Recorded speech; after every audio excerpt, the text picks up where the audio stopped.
Welcome back to Gyms. My name is Melissa Mitchell from here in Australia.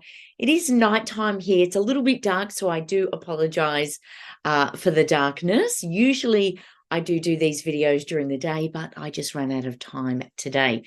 Okay, today we're going to be reacting to the sad passing of Sinead O'Connor, which is really, really sad. So, of course, she converted to Islam in the recent years. So we wanted to get on and do, a little tribute to her, which is really sad. She's an amazing artist. She's actually, I believe she was about 55, was she? Now, I'm going to give you a little secret to my Gyms fans. She's actually not that much older than me. I'm 47. I'll be 48 in December at the time of recording of this. So she's not that much older than me. And so when I grew up, Sinead was quite a big influence on my life. I loved her music, and really, really sad to hear of her passing. I think she's a beautiful soul, a beautiful musician, a beautiful performer, a beautiful person for what she stood for and what she believed in and who she was. So really keen to do this reaction video today. Before we get started, make sure that you hit that subscription button if you haven't already. Please do. And of course, let your family, friends and loved ones know of Gyms so we can share our content with more people. And if you are new to Gyms, my name is Melissa Mitchell from here in Australia, Abundant Life Studio, and we welcome you to our channel. So today the video is from Grunge, 2.2 million subscribers, and this video was actually from 1 year ago. 1 year ago. Tragic details about Sinead O'Connor. That can't be right. 1 year ago. I'm not sure why it says that. But tragic details about Sinead O'Connor. Oh, sorry. Just talking about Sinead O'Connor and the details of her life. Yes, that's why it's been uploaded 1 year ago. So it's not actually talking about her death and that sort of thing. So it's talking about a lot of people don't actually realize what she went through in her life and, what made her her. It's actually quite a sad story. So really keen to talk about this today and learn a little bit more about who Sinead O'Connor was. So, okay, we're going to push play and see what this is about. I hope you enjoy it. I'm really keen to watch this and learn a little bit more about the beautiful Sinead O'Connor and to see a little bit more about her life. Okay, so I'm going to push play. At the end, I'll give you my view of this video from Grunge, tragic details about Sinead O'Connor. And yeah, we'll see what it's about. Here we go. Irish musician Sinead O'Connor has endured a lot of abuse over the years, including from a fellow musician who wrote one of the biggest songs of her career. This is her tragic true story. Sinead O'Connor was born in 1966 in Dublin, Ireland. Her parents Sean and Marie divorced when she was young, and she chose to live with her father. By the time she was 15, she began shoplifting and was then sent to one of Ireland's so-called Magdalene laundries, sometimes called Magdalene asylums. Young women were sent to these institutions usually because they were pregnant or because they were engaged in what was considered to be antisocial behavior. In many respects, O'Connor did well in the roughly year and a half she spent in the Magdalene laundry, which was run by the Roman Catholic Church. During this time, she even received her first guitar from a nun. But as she revealed in a 2010 piece for the Washington Post, it was far from an ideal experience, as she also witnessed many instances of abuse at the hands of priests. Although, how much of this behavior was targeted at O'Connor remains unclear. Regardless, exposing abuse in the Catholic Church became one of O'Connor's top priorities in her life, which has remained plenty clear throughout her music career. Sinead O'Connor may have only been a witness of abuse during her time at the Magdalene laundry, which she claims included corporal punishment, psychological abuse, and sexual abuse. But she wasn't only ever a witness, she was also a victim. In particular, she was mistreated by her own mother, who died in a car accident when Sinead was 19. Marie O'Connor experienced mental health and substance use disorders, and that pain extended to her daughter, as she abused Sinead both physically and sexually. She even forced her to live outdoors in a shed for months at a time. as the singer revealed on a 2017 episode of Dr. Phil. She ran a torture chamber. It was a torture chamber. She was a person who took delight, would smile in hurting you. But looking back at her childhood, O'Connor somehow found it in herself to forgive her mother. As she put it, "I hate not being able to love her. I hate not being able to take care of her. Maybe give her some love back and help her. Nobody helped her. I hate that I can't put my arms around her and tell her I love her, and tell her she's all right, and mother her." I would have taken care of her even if she was an absolute monster. In 1992, Sinead O'Connor was at the pinnacle of her professional music career.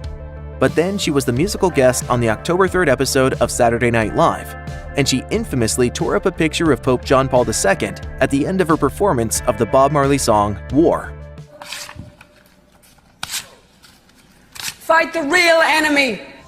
It was meant as a protest against alleged abuses within the Catholic Church. But this act quickly divided her audience, putting her on a trial in the court of public opinion.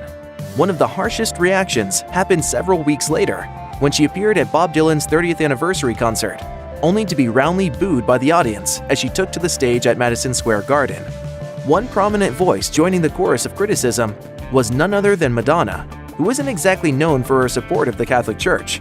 But she nevertheless wasn't a fan of O'Connor's protest. As she put it, "I think there is a better way to present her ideas, rather than ripping up an image that means a lot to other people. If she is against the Roman Catholic Church and she has a problem with them, I think she should talk about it."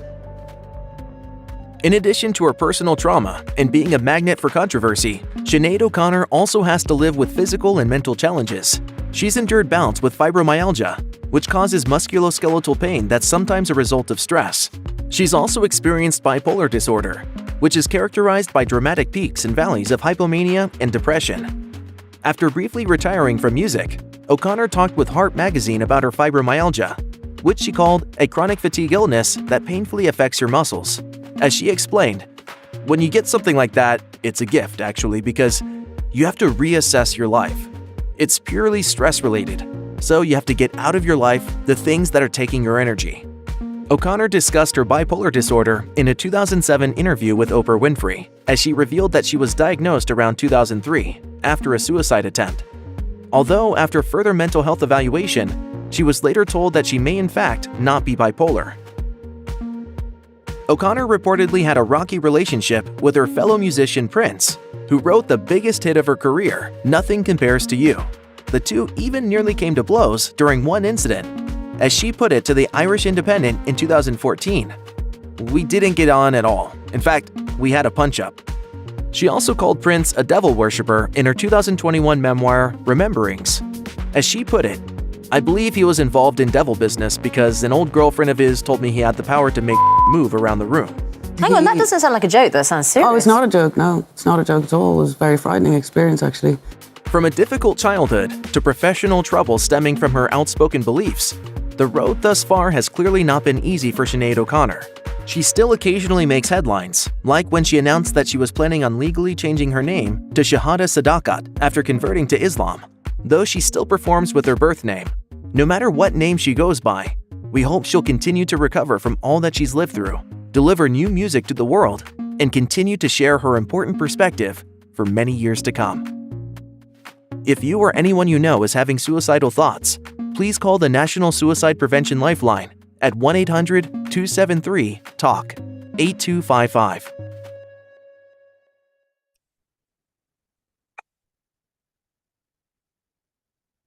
Wow.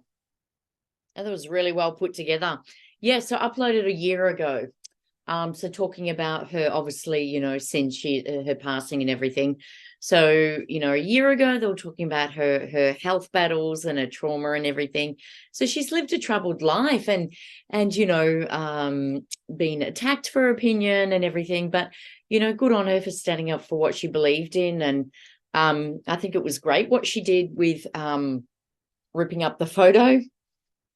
I think she was standing up for what she believed in. And I think, she firsthand witnessed that, and someone had to call that out, and good on her for ripping that up.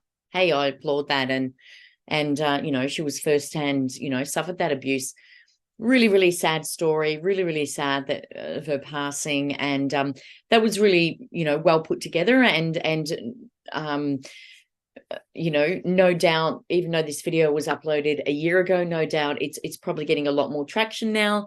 People are understanding a little bit more about her life. So rest in peace, Sinead. It's a very, very sad story. And hopefully she's found the peace that she deserves. So tragic details about Sinead O'Connor, really well put together, Grunge. Thank you so much for bringing that to us. Let us know what you thought of that, and you know, if you enjoyed it as well. I thought it was a beautiful video, and of course a year ago they didn't really, you know what was going to come about.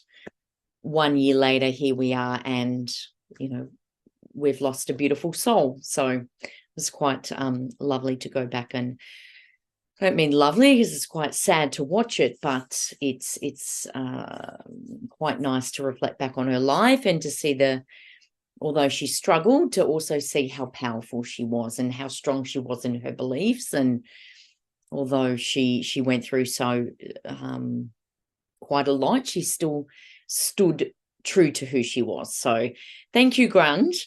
This is Melissa Mitchell from here in Australia. You're watching Gems. I hope you enjoyed this. Let us know below in the comments what you thought of it. Do subscribe, let your family, friends and loved ones know of Gems so more people can watch our channel. And of course, if you're also on Instagram and Facebook, do look us up. There'll be a link somewhere on this YouTube video. And until next time, my name is Melissa Mitchell from here in Australia. You're watching Gems, and we'll see you then. Take care. Bye.